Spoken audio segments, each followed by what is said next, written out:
ಎಲ್ರಿಗೂ ನಮಸ್ಕಾರ. ನನ್ನ ಹೆಸರು ತಿಪ್ಪೇಸ್ವಾಮಿ ಅಂತ. ನಾನು ಬಂದಿರೋದು ಬದುಕಕ್ ಬಿಡಲ್ಲ ಮೈಕ್ರೋ ಫೈನಾನ್ಸ್ ಕಂಪ್ನಿಯಿಂದ. ನಿಮ್ಮಲ್ಲಿ ಮದುವೆ ಆಗಿರಲಿ, ಮುಂಜಿ ಆಗಿರಲಿ, ನಾಮಕರಣ ಆಗಿರಲಿ, ತಿಥಿ ಊಟ ಆಗಿರಲಿ, ಇಲ್ಲ ಜಾಲಿ ಮಾಡೋದಕ್ಕೆ ಟ್ರಿಪ್ ಹೋಗೋದಾಗಿರಲಿ, ನಮ್ಮ ಕಂಪ್ನಿಯಿಂದ ನಿಮಗೆ ದುಡ್ಡು ಕೊಡ್ತೀವಿ. ಬಡ್ಡಿ ಎಷ್ಟು ಸರ್? ಹೇ ಬಡ್ಡಿ ಬಗ್ಗೆ ತಲೆ ಕೆಡಿಸ್ಕೋಬೇಡಿ. ಹಾಗಾದ್ರೆ ಬಡ್ಡಿ ಇಲ್ವಾ ಸರ್? ಹೇ ಬಡ್ಡಿ ಇರಲ್ಲ ಅಂತಲ್ಲವಾ, ಇರುತ್ತೆ, ಆದ್ರೆ ಕಮ್ಮಿ ಇರುತ್ತೆ ಅಷ್ಟೇ. ಕಡಿಮೆ ಅಂದ್ರೆ ಎಷ್ಟು ಸರ್? ಕಮ್ಮಿ ಅಂದ್ರೆ 10% ಅಷ್ಟೇ. ಆಮೇಲೆ ನಿಮಗೆ ಕೊಡೋ ಸಾಲದಲ್ಲಿ 10,000 ಅಂತ ನಾವೇ ಇಟ್ಕೊಂಡ್ಬಿಡ್ತೀವಿ ಇನ್ಶೂರೆನ್ಸ್ಗೆ. ನಾಳೆ ದಿನ ನೀವು ಬದುಕಂದ್ರೆ ನಿಮ್ಮ ಸಾಲ ಏನಿರುತ್ತಲ್ಲ ಅದನ್ನೆಲ್ಲ ಮನ್ನಾ ಮಾಡ್ಬಿಡ್ತೀವಿ. ಅಂದ್ರೆ ನಿಮ್ಮ ಹತ್ರ ಲೋನ್ ತಗೊಳ್ಳೋದಕ್ಕೆ ನಾವ್ ಸಾಯ್ಬೇಕಾ? ನೀನ್ ಯಾರಮ್ಮ? ಮಾತಲ್ಲೇ ಜನಗಳ ಮನಸ್ಸನ್ನ ಗೆದ್ದಿರೋ ಸಿಂಪಲ್ ಹುಡುಗಿ, ಈ ಪರದಾಡೋ ಪ್ರಕೃತಿ. ನಮಸ್ಕಾರ. ನಿಮ್ಮಂತ ಸಿಂಪಲ್ ಹುಡುಗಿಗೆ ಲೋನ್ ಕೊಟ್ಟು ನಿಮ್ನ ರಿಚ್ ಮಾಡೋದೇ ನಮ್ಮ ಬದುಕೋಕ್ ಬಿಡಲ್ಲ ಮೈಕ್ರೋ ಫೈನಾನ್ಸ್ ಕಂಪನಿ ಉದ್ದೇಶ. ನಿಮ್ ಕಂಪನಿ ಹೆಸರು ಸಖತ್ತಾಗಿದೆ. ನಿಮ್ ಕಂಪ್ನಿಯಲ್ಲಿ ಲೋನ್ ತಗೊಂಡ್ರೆ ನಾವು ಬದುಕಲ್ಲ ಬಿಡಿ. ಹಲೋ ಪರದಾಡ ಪ್ರಕೃತಿ ಅವ್ರೆ, ನಮ್ ಕಂಪ್ನಿ ಬಗ್ಗೆ ಏನೇನೋ ಹೇಳ್ಬೇಡಿ. ನಾನೇನು ಹೇಳ್ತಾ ಇಲ್ಲ, ಇಲ್ಲಿ ಬರ್ದಿರೋದನ್ನೇ ಹೇಳ್ತಾ ಇರೋದು. ನಮ್ ಕಂಪ್ನಿ ಬೇರೆ ಕಂಪ್ನಿ ತರ ಅಲ್ಲ ಮೇಡಮ್. ನಿಮ್ಮ ಕಂಪ್ನಿ ಹೆಸರೇನು ಅಂದ್ರೆ? ಬದುಕೋಕ್ ಬಿಡಲ್ಲ. ನಿಜಾನೇ ಬಿಡಿ. ನಿಮ್ಮ ಹತ್ರ ಸಾಲ ತಗೊಂಡ್ರೆ ನೀವು ನಮ್ಮ ಜನಗಳನ್ನ ಯಾರನ್ನೂ ಬದುಕೋಕ್ ಬಿಡಲ್ಲ. ಅಲ್ಲ, ನೀವು ಸಾಲ ಕೊಡ್ಬೇಕಾದ್ರೆ 5% ಬಡ್ಡಿ ಅಂತ ಹೇಳ್ಕೊಡ್ತೀರಾ, ಸುಳ್ಳು ಆಶ್ವಾಸನೆಗಳನ್ನ ಕೊಡ್ತೀರಾ. ಅಕಸ್ಮಾತ್ ನಾವು ಬಡ್ಡಿ ಕಟ್ಟೋದಕ್ಕೆ ಒಂದು ದಿನ ಲೇಟ್ ಆಯ್ತು ಅಂತ ಅಂದ್ರೆ ಫೈನ್ ಮೇಲೆ ಫೈನು ಅಂತ ಹಾಕಿ 1 to double ಅಲ್ಲ 1 to triple ನಮ್ಮ ಹತ್ರ ಪೀಕ್ತೀರಾ. ಹಲೋ, ನಿಮ್ಮ ಅವಶ್ಯಕತೆ ನಮ್ಮ ಏರಿಯಾ ಜನಕ್ಕಿಲ್ಲ, ತಾವಿನ್ನು ಹೊರಡ್ಬೋದು.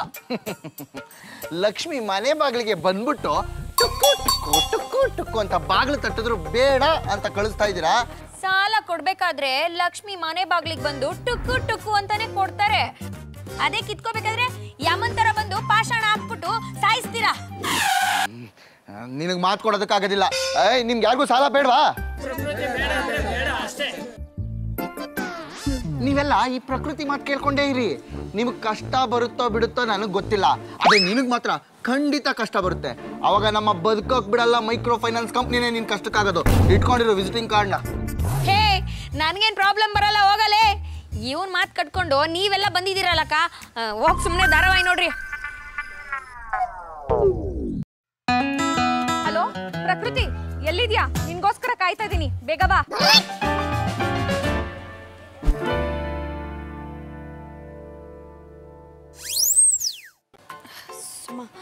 ಪ್ರಕೃತಿ, ದುಡ್ಡು ಇಸ್ಕೊಂಡು 6 ತಿಂಗಳಾಯ್ತು, ದುಡ್ಡು ಕೊಟ್ಟಿಲ್ಲ, ಬಡ್ಡಿನೂ ಕಟ್ಟಿಲ್ಲ. ಸಾರಿ ಸುಮಾ, ಮುಂದಿನ ತಿಂಗಳು ಕೊಟ್ಬಿಡ್ತೀನಿ. 3 ತಿಂಗಳಿಂದ ಇದೇ ಹೇಳ್ತಾ ಇದ್ಯಾ. ಹಾಸ್ಟೆಲ್ ಕೂಡ ಕ್ಲೋಸ್ ಮಾಡಿಸಿಟ್ಟಿದ್ಯಾ. ದಿನಕ್ಕೊಂದು ಕೆಲಸ ಮಾಡ್ತೀಯಾ, ಅದ್ ಹೆಂಗ್ ತೀರಿಸ್ತೀವೋ ಏನೋ. ಹಾಸ್ಟೆಲ್ದು ಸ್ವಲ್ಪ ಪ್ರಾಬ್ಲಮ್ ಆಗಿದೆ. ನಿನಗೆ ಬೇಕಾಗಿರೋ ದುಡ್ಡು ತಾನೆ, ನನ್ನ ಕೆಲಸದ ಬಗ್ಗೆ ಮಾತಾಡಬೇಡ. ದುಡ್ಡು ತಂದು ಕೊಡ್ತೀನಿ. ಇಷ್ಟೊಂದು ಮಾತಾಡೋ ಬದಲು ದುಡ್ಡು ಕೊಟ್ಟಿದ್ರೆ ಆಗಿರೋದು. ಅರೆ, ನೆಕ್ಸ್ಟ್ ಮಂತ್ ಕೊಡ್ತೀನಿ ಅಂತ ಹೇಳ್ತಾ ಇಲ್ವಾ? ಸ್ವಲ್ಪ ತಡ್ಕೊಳಕ್ಕಾಗಲ್ವಾ? ಏನ್ ಕೊಡ್ತೀಯ ಏನೋ, ಒಂದ್ ಕಡೆ ಕೆಲಸ ಮಾಡಲ್ಲ, ದುಡ್ಡು ಬಾಯ್ ಬಡ್ಕಿ ನೀನು. ಏಯ್, ಬಾಯ್ ಬಡ್ಕಿ ಗೀ ಬಡ್ಕಿ ಅಂದ್ರೆ ಸರಿ ಇರಲ್ಲ ನೋಡು. ಏನ್ ನಿಮ್ಮ ಮನೆಯವ್ರು ಬಂದು ಹೆಸರಿಟ್ಟಿದಾರ ನನಗೆ ಬಾಯ್ ಬಡ್ಕಿ ಅಂತ ಅನ್ನಕ್ಕೆ? ಇವಾಗೇನು ದುಡ್ಡು ತಾನೇ ಬೇಕಾಗಿರೋದು, ತಂದು ಕೊಡ್ತೀನಿ. ಕೊಡ್ತೀನಿ ಅಲ್ಲ, ನಾಳೆನೇ ಬೇಕು. ಕೊಡ್ತೀನಿ, ನಾಳೆನೆ ಕೊಡ್ತೀನಿ.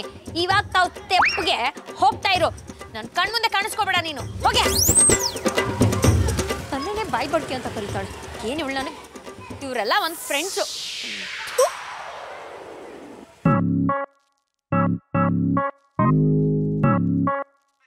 ಇನ್ 2 hours ಅಲ್ಲಿ ಪೇಮೆಂಟ್ ಕ್ಲಿಯರ್ ಆಗಬೇಕು ಏನೋ.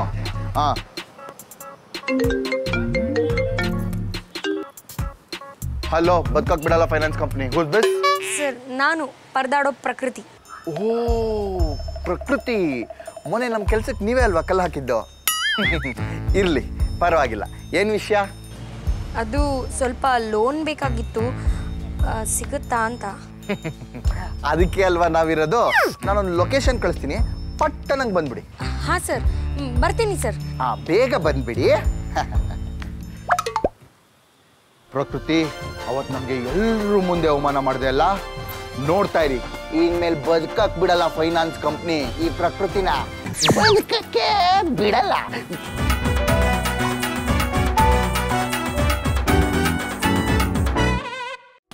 ಅಪ್ಪ, ನಿಂದಮ್ಮಯ್ಯಪ್ಪ, ನಿನಗೆ ಕೈ ಮುಗಿತೀನಿ. ಮುಂದಿನ ತಿಂಗಳು ಗ್ಯಾರಂಟಿ ನಿನ್ ದುಡ್ಡು ಕೊಟ್ಬಿಡ್ತೀನಪ್ಪ. ಏನು ಮಾಡಬೇಡಪ್ಪ. ಮುಂದಿನ ತಿಂಗಳು ಅಂತ 6 ತಿಂಗಳಿಂದ ಇದನ್ನೇ ಹೇಳ್ತಾ ಇದ್ಯಾ ನೀನು? ನಿನ್ ತಮ್ಮಯ್ಯ ಅಂತೀನಿ ಕಣ. ನನ್ನ ಮಗನಿಗೆ ಹಾರ್ಟ್ ಆಪರೇಷನ್ ಆಗಿದೆ. 2 ಲಕ್ಷ ರೂಪಾಯಿ ಕಡಿಮೆ ಬಂದಿದ್ ಕಣಪ್ಪ. ಅವ್ರ ಹತ್ರ ಭಿಕ್ಷೆ ಬೇಡಿ ಹೆಂಗೋ ತೋಗಿಸಿದೀನಿ. ನೀನೀಗ ಗಲಾಟೆ ಮಾಡಿದ್ರೆ ನನ್ನ ಬದುಕು ಬೀದಿಗೆ ಬಂದ್ಬಿಡುತ್ತೆ ಕಣಪ್ಪ. ನಿನ್ ಕಾಲಿ ಬೀಳ್ತೀನಿ ಕಣಪ್ಪ. ನೀನ್ ಲೋನ್ ಕಟ್ಲಿಲ್ಲ ಅಂದ್ರೆ ನಮ್ ಬಾಸ್ ನನ್ನ ಬೀದಿಗೆ ತಳ್ಬಿಡ್ತಾರೆ. ಏನೋ ಮಕ್ಕ ನೋಡ್ತಾ ಇದ್ಯಾ? ಸಾಮಾನೆಲ್ಲ ಹೊರಗಡೆ ಹಾಕ್ಬಿಟ್ಟು ಬೀಗ ಹಾಕೋ. ಬೇಡ ಕಣಪ್ಪ, ಬೀಗ ಹಾಕ್ಬೇಡ ಕಣೋ.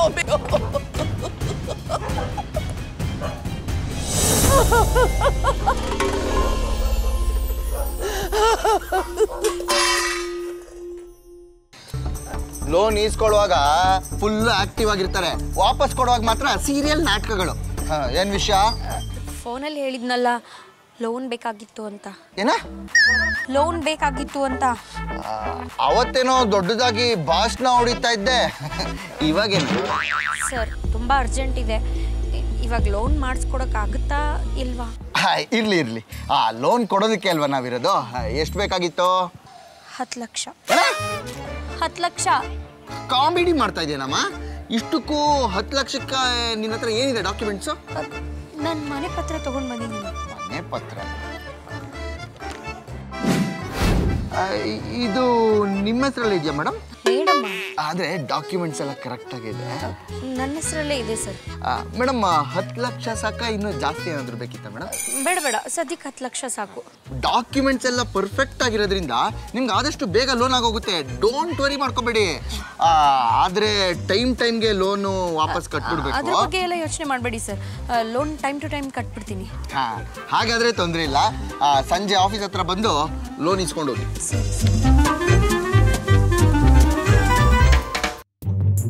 ಆ ಡಾಕ್ಯುಮೆಂಟ್ಸ್ ಎಲ್ಲ ತೊಗೊಂಡು ಹಾಗೆ ರಾಜಾಜಿನಗರಕ್ಕೆ ಹೋಗ್ಬಿಟ್ಟು ಅರವಿಂದ್ ಅವರು ದುಡ್ಡು ಕೊಡ್ತಾರೆ. ಅದನ್ನ ಇಸ್ಕೊಂಡು ಆಫೀಸ್ ಹತ್ರ ಬಂದ್ಬಿಡಿ. ಸರಿ ಆಯ್ತು, ನಾನು ಮಾಡ್ತೀನಿ. Boss congratulations boss, congratulations. Lottery ಇವತ್ತು. ಏನಾಯ್ತು ರೀ ತಿಪ್ಪೇಸ್ವಾಮಿ ಅವರೇ, ಇಷ್ಟು ಖುಷಿಯಾಗಿದ್ದೀರಾ? ಬಾಸ್, ಪ್ರಕೃತಿ ಅನ್ನೋ ಒಂದು ಹೆಂಗಸು ನಮ್ಮ ಹತ್ರ 10 ಲಕ್ಷ ಸಾಲ ಇಸ್ಕೊಂಡಿದ್ದಾಳೆ ಬಾಸ್. ಊರುಟಿಗೆ ಅಂತ ದೊಡ್ಡ ಮನೆನ ಅಡ ಇಟ್ಟಿದ್ದಾಳೆ ಬಾಸ್. ಒಂದು 6 ತಿಂಗಳು ಅವಳು ಬಡ್ಡಿ ಕಟ್ತಾ ಹೋಗ್ತಾಳೆ, ನಾವು ಇಸ್ಕೊತಾ ಹೋಗ್ತೀವಿ, ಆಮೇಲೆ ಪಕ್ಕಾ ಸ್ಟಾಪ್ ಮಾಡ್ತಾಳೆ ಬಾಸ್. ಅವಾಗ ನಾವು ಬಡ್ಡಿ ಮೇಲ್ ಬಡ್ಡಿನ ಸೇರಿಸಿ ಕಂಪ್ನಿ ಹೆಸರಿಗೆ ಶೋಭೆ ತರೋ ಥರ ಅವಳನ್ನ ಬದುಕಕ್ಕೆ ಬಿಡದೆ ಅವಳ ಮನೇನ ನಮ್ಮ ಕಂಪ್ನಿ ಹೆಸರಿಗೆ ಬರ್ದಿಟ್ಟು ಹೋಗ್ಬೇಕು. ಹಾಗೆ ಮಾಡೋಣ ಬಾಸ್. ಗುಡ್ ನಿಮ್ಮಂಥವ್ರಿಂದನೇ ನಮ್ಮ ಕಂಪ್ನಿ ಇನ್ಕಮು ನೆಕ್ಸ್ಟ್ ಲೆವೆಲ್ಗೆ ಹೋಗ್ತಾ ಇರೋದು. Thank you boss. ನನಗೆ ಸಂಬಳ ಇಷ್ಟೆಲ್ಲ ಮಾಡಿದ್ಯಾ ಅಂದಮೇಲೆ ನಿಂಗೆ ಸಂಬಳ ಹೈಕ್ ಮಾಡ್ದೇ ಇರೋಕ್ಕಾಗುತ್ತಾ? ನೋಡ, ನೆಕ್ಸ್ಟ್ ಮಂತಿಂದನೇ ನಿಂಗೆ 50% ಸಂಬಳ hike. Thank you very much boss. Prakriti, ಇದೆಲ್ಲ ನಿನ್ನಿಂದನೇ ಕಣಮ್ಮ. ಅಜ್ಜಿ ಅಳ್ಬೇಡಿ ಅಜ್ಜಿ, ಎಲ್ಲ ಸರಿ ಹೋಗುತ್ತೆ. ಯಾಕೀಗಾಯ್ತು? ಏನಾಯ್ತು? ಏನು ಅಂತ ಹೇಳವ? ನನ್ನ ಮೊಮ್ಮಗನಿಗೆ ಆಕ್ಸಿಡೆಂಟ್ ಆಯಿತು. ಅವಾಗ ಈ ಬ್ಯಾಂಕ್ನವ್ರ ಹತ್ರ 5 ಲಕ್ಷ ರೂಪಾಯಿ ಸಾಲ ತಗೊಂಡೆ. ನನ್ನ ಮಗ ಹಗಲು ರಾತ್ರಿ ಇದರ ಕಷ್ಟಪಟ್ಟು ಒಂದು 5-6 ತಿಂಗಳು ಲೋನ್ ಕಟ್ಟ. ಆಮೇಲೆ ಅವ್ನಿಗೆ ಇದ್ಕಿದ್ದಂಗೆ ಹಾರ್ಟ್ ಅಟ್ಯಾಕ್ ಆಯಿತು, ಹಾರ್ಟ್ ಆಪ್ರೇಷನ್ ಆಯಿತು. ಆವಾಗಲಿಂದ ಲೋನ್ ಕಟ್ಟಕ್ಕಾಗಲಿಲ್ಲ ಕಣವ. ಆಮೇಲೆ ಲೋನ್ ಕೊಟ್ಟವರು ಹಣಕ್ಕೆ ಆ ಬಡ್ಡಿ ಈ ಬಡ್ಡಿ ಯಾವ್ಯಾವುದೋ ಬಡ್ಡಿ ಎಲ್ಲ ಹಾಕಿ ಮನೆ ಜಪ್ತಿ ಮಾಡಿ ಸಾಮಾನೆಲ್ಲ ಹೊರಗೆ ಹಾಕಿದ್ದಾರೆ ಕಣವ. ಅಜ್ಜಿ, ಇಂಥವ್ರನ್ನೆಲ್ಲ ಸುಮ್ಮನೆ ಬಿಡಬಾರ್ದು. ಪೊಲೀಸ್ ಕಂಪ್ಲೇಂಟ್ ಕೊಡೋದಲ್ವಾ? ಪೊಲೀಸ್ ಕಂಪ್ಲೇಂಟ್ ಕೊಟ್ರೆ ಏನೂ ಆಗಲ್ಲ ಕಣವ. ಅಂಥವ್ರೆಲ್ಲ ಅವ್ರ ಕಡೆನೇ ಇರ್ತಾರೆ. ಅದಕ್ಕೆ ನೀನು ಅವ್ರ ಹತ್ರ ಲೋನ್ ತಗೋತಾ ಇದೆಯೇನುವ? ಹೌದು ಅಜ್ಜಿ, ನಂಗೆ ಸ್ವಲ್ಪ ಪ್ರಾಬ್ಲಮ್ ಇತ್ತು, ಅದಕ್ಕೆ ಲೋನ್ ತಗೊತಾ ಇದ್ದೆ. ಅವ್ರ ಹತ್ರ ಮಾತ್ರ ಲೋನ್ ತಗೋಬೇಡ ಕಣವ. ನಿನ್ನ ಕೈ ಮುಗಿತೀನಿ, ನಿಮ್ಮ ಸಂಸಾರ ಬೇದಿಗೆ ಬಂದ್ಬಿಡುತ್ತೆ ಕಣವ.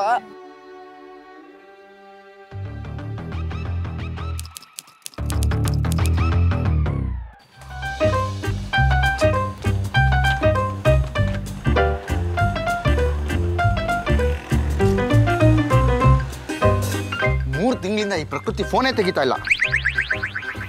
ಈಗ ಏನು ಮಾಡ್ತೀರಾ ಬಾಸ್? ಈ ಸಾಲದ ಬಾಧೆಯಲ್ಲಿ ಪರದಾಡೋ ಪ್ರಕೃತಿ ಇನ್ನೂ ಪರದಾಡ್ಲಿ ಅಂತಾನೆ ಅಲ್ವೇನೋ ಸಾಲ ಕೊಟ್ಟಿದ್ದವಳಿಗೆ. ಕೊಟ್ಟಿರೋ ಸಾಲ ವಾಪಸ್ ಕೊಡದೇ ಇದ್ದಾಗ ನಮ್ಮ ಮೈಕ್ರೋ ಫೈನಾನ್ಸ್ಗಳ ಕೊನೆ ಅಸ್ತ್ರ ಏನು ಹೇಳೋ? ಏನು ಬಾಸ್? ಅವ್ರ ಮನೆನ ಜಪ್ತಿ ಮಾಡೋದು. ಏನ್ ಮಕ ನೋಡ್ತಾ ಇದ್ಯಾ? ನಡಿ ಅವ್ರ ಮನೆ ಜಪ್ತಿ ಮಾಡೋಣ. ಪ್ರಕೃತಿ ಪ್ರಕೃತಿ ಏ ಪ್ರಕೃತಿ, ಮನೇನ ಇಷ್ಟೊಂದು ಖಾಲಿ ಇದೆ. ಏ ಪ್ರಕೃತಿ ಪ್ರಕೃತಿ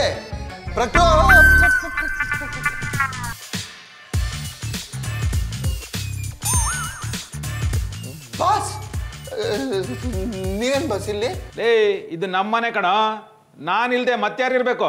ಬಾಸ್ ಇದು ನಿಮ್ಮನೇನಾ? ಹೌದು, ಆದ್ರೆ ಈ ಮನೆನ ಒಂದು ಹುಡುಗಿಗೆ ರೆಂಟ್ ಕೊಟ್ಟಿದ್ದೆ. ಆದ್ರೆ ಆ ಹುಡುಗಿ 15 ಡೇಸ್ ಬ್ಯಾಕ್ ಮನೆ ಖಾಲಿ ಮಾಡಿದ್ಲು.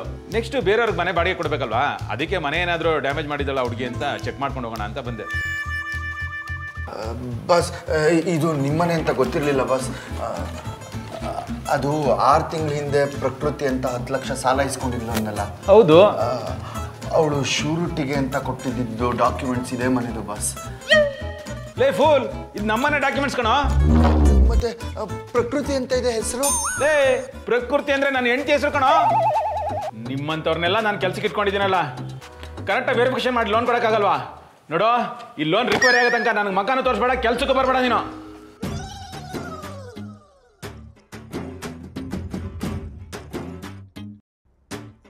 ಪ್ರಕೃತಿ ತಾನೊಂದು ಬಗೆದರೆ ದೈವ ಒಂದು ಬಗೆದಿತ್ತು ಅನ್ನೋ ಮಾತಿನ ಅರ್ಥ ಈಗ ಗೊತ್ತಾಯ್ತಾ ನಿಮ್ಗೆ? ತಿಪ್ಪೆ ಸ್ವಾಮಿ. ಏ ಪ್ರಕೃತಿ, ಫೇಕ್ ಡಾಕ್ಯುಮೆಂಟ್ಸ್ ಕೊಟ್ಟು ನನಗೆ ಮೋಸ ಮಾಡ್ತೀಯಾ? ನೋಡ್ತಾ ಇರೋ, ನಾನು ಸುಮ್ಮನೆ ಇರೋದಿಲ್ಲ. ಪೊಲೀಸ್ ಸ್ಟೇಷನ್ಗೆ ಹೋಗ್ತೀನಿ, ಕೋರ್ಟ್ಗೆ ಹೋಗ್ತೀನಿ, ಕೇಸ್ ಹಾಕ್ತೀನಿ, RBIಗೆ ಹೋಗ್ತೀನಿ. ಹುಚ್ಚು ನನ್ನ ಮಗನೇ, ನೀನೇ ಹೇಳ್ತಾ ಇದೀಯ ಫೇಕ್ ಡಾಕ್ಯುಮೆಂಟು ಅಂತ. ನಾನು ಕೊಟ್ಟಿರೋದು ಫೇಕ್ ಡಾಕ್ಯುಮೆಂಟು, ಹಾಕಿರೋದು ಫೇಕ್ ಸಿಗ್ನೇಚರು. ನಾನು ನಿನ್ನ ಹತ್ರ ಲೋನ್ ತಗೊಂಡಿದ್ದೀನಿ ಅನ್ನೋದಕ್ಕೆ ನಿನ್ನ ಹತ್ರ ಪ್ರೂಫ್ ಏನಿದೆ? ಪ್ರೂಫು ಸಾಕ್ಷಿ ಯಾವುದು ಇಲ್ಲ ಬಾಸ್. ನೀವು ಜನಗಳಿಗೆ ಇಂಡೈರೆಕ್ಟ್ ಆಗಿ ಮೋಸ ಮಾಡ್ತಿದ್ರಿ, ಆದ್ರೆ ನಾನು ನಿಮ್ಗೆ ಡೈರೆಕ್ಟ್ ಆಗಿ ಮೋಸ ಮಾಡಿದೀನಿ. ಇದು ಈ ಪರದಾಡೋ ಪ್ರಕೃತಿ ಸ್ಟೈಲು. ಯಾರು ಬಾಸ್ ಈ ಬಾಯಿ ಬಡ್ಕಿ? ಇವಳಿಗೆ ಸಾಲ ಕೊಟ್ಟು ಇವಳು ಪರದಾಡಂಗ್ ಮಾಡೋಣ ಅನ್ಕೊಂಡೆ, ಆದ್ರೆ ಇವಳು ನಾವೇ ಪರದಾಡಂಗ್ ಮಾಡ್ಬಿಟ್ಲಲ್ಲೋ. ನಿಜವಾಗ್ಲೂ ಇವಳು ಬಾಯಿ ಬಡ್ಕಿನೇ. ಅಜ್ಜಿ, ನಿಮ್ಮ ಪ್ರಾಬ್ಲಮ್ ಎಲ್ಲ ಸಾಲ್ವ್ ಆಯಿತು. ನೀವಿನ್ಯಾರಿಗೂ ಹೆದರ್ಕೋಬೇಕಾಗಿಲ್ಲ. ಇನ್ಮೇಲಿಂದ ಈ ಮನೆ ನಿಮ್ಮದೇ. ನೀವು ಎಷ್ಟು ವರ್ಷ ಬೇಕು ಅಷ್ಟು ವರ್ಷ ಇಲ್ಲೇ ಇರಿ, ಆಯ್ತಾ? ನಿನ್ನಿಂದ ತುಂಬ ಉಪಕಾರ ಆಯಿತು ಕಣವ. ಈ ಮನೆಯಲ್ಲಿದ್ದೀನಿ ಅಂದರೆ ಅದಕ್ಕೆ ನೀನೇ ಕಾರಣ. ಸುಮ್ಮನೆ ಇರಿ ಅಜ್ಜಿ. ಆಮೇಲೆ ನಿಮ್ಮ ಮಗನ ಆಪ್ರೇಷನಿಗೆ ಸ್ವಲ್ಪ ದುಡ್ಡು ಬೇಕು ಅಂತ ಹೇಳಿದ್ರಲ್ಲ, ಇಷ್ಟಿದೆ, ಇದನ್ನ ಇಟ್ಕೊಂಡಿರಿ ಆಯಿತಾ? ಆಶೀರ್ವಾದ ಮಾಡಿ. ಒಳ್ಳೇದಾಗ್ಲಿ ಕಣವ, ಚೆನ್ನಾಗಿರು. ಬರ್ತೀನಿ ಅಜ್ಜಿ. ಹ್ಞೂನಮ್ಮ, ದೇವ್ರು ನಿನಗೆ ಒಳ್ಳೇದು ಮಾಡ್ಲವ.